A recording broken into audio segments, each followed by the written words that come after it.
Coruscant is the center of everything. The Republic, the Jedi, the Empire, and even the First Order rule the galaxy from here. But why is it that a planet with trillions of people literally just watch the Republic fall, the Jedi burn, and the Empire rise and just stay completely quiet? Shouldn't the rebellion have started here? Not in a back alley on Ferrix, but in the heart of the capital itself. You'd think so, but there's a reason the people never fought back. And before I tell you what it is, you've got to understand what Coruscant really became, and what it did to the people who lived there. Coruscant wasn't always like this. If you look around now, all you see is nothing but city lights, speeders and skyscrapers, but deep beneath all this durasteel and neon, there used to be real ground, mountains, oceans, and even forests. You see, a few thousand generations ago, long before Jedi temples or Republic senators, Coruscant was the place you'd go to experience nature. It was lush, green, wild, natural. But the problem was just that the planet sat at the dead center of the galaxy, right at the intersection of every hyperspace lane that mattered.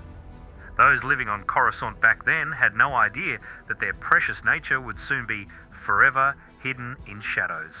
But when everyone started trading, fighting, and arguing across star systems, guess which planet became the most popular in the entire galaxy? Yep, Coruscant. If you wanted to have the fastest routes from the core to the outer rim worlds, Coruscant was the place to store your product. Whether you produce weapons, droids, or the cups the cantinas serve their drinks in, anyone serious about corporate galactic domination had to build on Coruscant. This meant that cities would start to surround these factories, depots, and unions as work became available on Coruscant.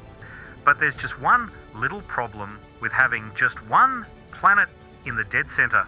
Coruscant was perfectly stable. Too stable. It practically begged the galaxy to cover it with layers of concrete, metal, and crime.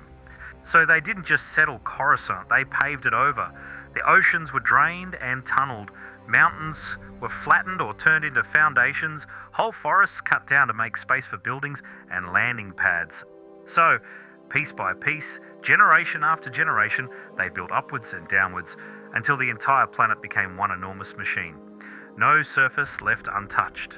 No sky left unclaimed, just one massive cityscape wrapped around the entire world. And somewhere beneath all that metal, buried far below the lower levels and forgotten tunnels, there's still dirt.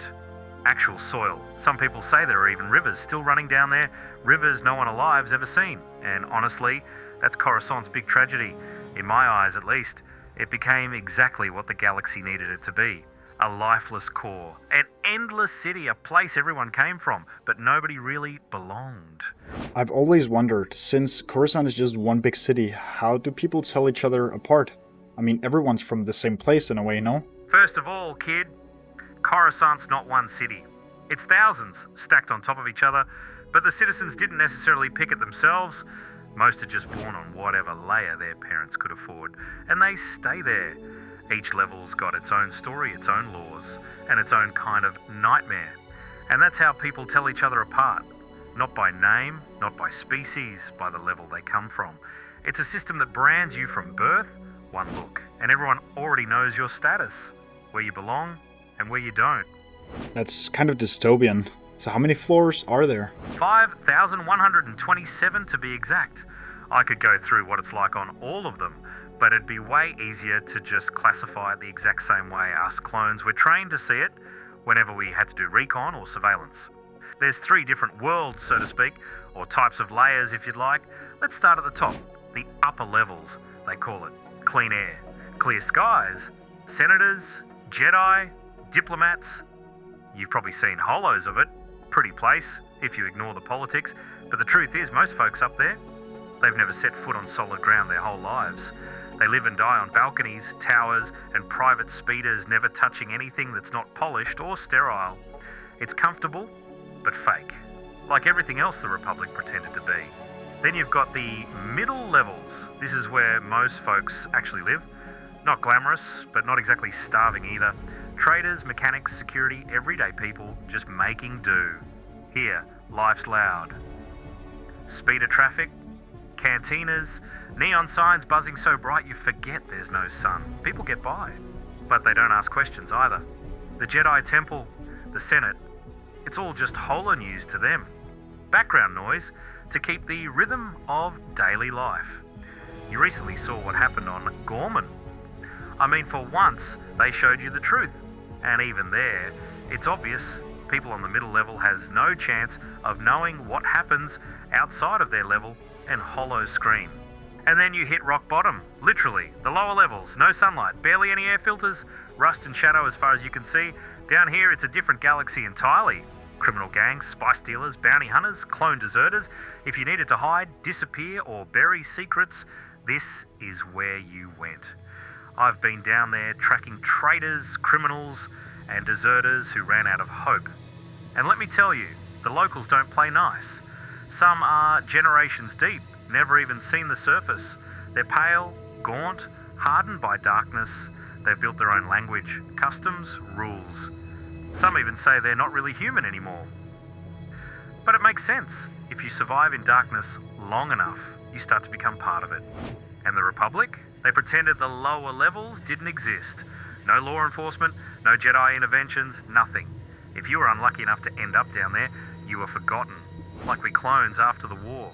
And the real reason Coruscant was rather easy for the Empire to control? Well, up top, they argue over trade deals and politics.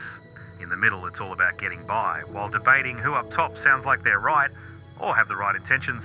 And below, people are just trying to breathe, without a clue as to what is happening just a single layer above them. But you can't forget the refugees, people whose worlds got torched during the Clone Wars. They flooded into Coruscant, but the planet wasn't built for them. No room up top, so they got pushed down to the lower levels. Some layers doubled, even tripled in population overnight. Crime spiked, food got scarce, security patrols vanished. By the end of the Clone Wars, Coruscant was actually on the edge of collapse. Not something that was necessarily obvious, but to us patrolling streets from time to time, it was clear as day. And when the Empire rose, it wasn't hard to take control. Why would it be? The Empire didn't have to conquer Coruscant's people. It just watched everyone stay in their lane. They sealed off entire levels, trapped thousands underground, claiming security. But really, it was just more silence, more control. I always knew Coruscant had a lot of layers, but I didn't know it was divided like that. But it makes sense, I guess. So tell us, Troopy, what kind of stuff lives down below, like deep down at the lowest layer? Well, stuff is one word for it. Personally, I'd call it proof the galaxy's got a twisted sense of humour. Down in those lower levels, evolution took a dark turn. Forget cute animals, trees, and flowers. Down there, you've got critters straight out of nightmares. Let's start with the Chthon. Blind, humanoid creatures who've lived underground so long they don't even remember sunlight exists. Pale skin, razor claws, ears that hear your heart skip a beat. They evolved to hunt in complete darkness. Met a trooper who claimed he saw one, claimed he fought it off too. But funny how he never showed anyone that hand again. Then there's the Dianoga. You probably know it as the thing swimming around in the Death Star's trash compactor. Well, guess where they started out? Right here on Coruscant, slipping between sewage tunnels, maintenance shafts, and hidden reservoirs. One of them nearly grabbed me once on a mission down there. Tentacles, eye stalk popping up like it was asking permission to drag me under. They say a full-grown Dianoga can get big enough to swallow a speeder. But you want to know what's worse than hungry wildlife? Rogue droids. Coruscant's underlevels are littered with droids that lost their purpose and went feral. No masters, no programming left intact. Just malfunctioning husks wandering aimlessly through dark tunnels. I heard stories of protocol droids politely asking for directions, then turning around and dragging people into maintenance ducts, never to be seen again. Then there's the real dark stuff. Old Sith experiments, half-abandoned labs hidden beneath the Jedi temple, failed clone prototypes crawling in forgotten hallways. The Republic never talked about it, but those levels became a dumping ground for every dark secret they couldn't erase. And the locals, they learned fast not to ask too many questions. Truth is, nobody knows exactly how deep the levels go. I've been lower than most, seen things in those tunnels that still keep me up at night. But ironically, I'm not sure whether it's what's at the bottom or top that's the worst. I am definitely never visiting Coruscant, that's for sure. If you guys out there made it this far and you want more, well, let us know in the comments section by telling us which planet you want us to visit next, and, well, make sure to hit that subscribe button. And if you want to keep me fueled on rations, blaster packs, and away from cursed Sith shrines, join Channel 66. We've got perks, ranks, and a private cantina booth where asking questions about Order 66 isn't prohibited. Best part, no Coruscant underlevels. Well, as far as you know, Troopy out.